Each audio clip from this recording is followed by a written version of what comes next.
शेखुपुरा के इलाका सुल्तानपुरा की रिहायशी यास्मीन बीबी, जिसकी जिंदगी शौहर के इंतकाल के बाद इम्तिहान बन गई।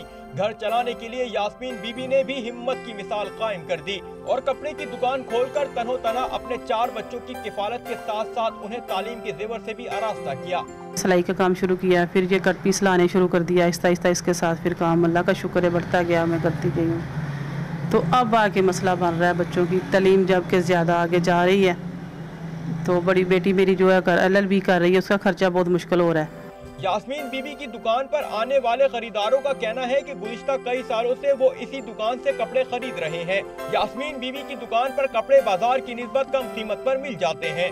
ते अभी आधार भी ले लेते, नगद भी ले लेते, जिस टाइम मर्जी आके ले लेते। सानू आसानी हो गई इस बाजी की दुकान पैन। तकरीबन 17 साल से विवाह है और ये काम कर रही है, यहाँ पे अपने कपड़े का काम चला रही है, अपने घर की किफालत भी कर रही है और इसके बच्चे जो हायर एजुकेशन में पहुँच गए हैं तो ये काम भी करती है, घर का खर्च भी चलाती है। अपने बच्चों के लिए रोजी रोटी कमाने वाली यास्मीन बीबी ने हुकूमत से बच्चों की आला तालीम के लिए मदद की अपील की है।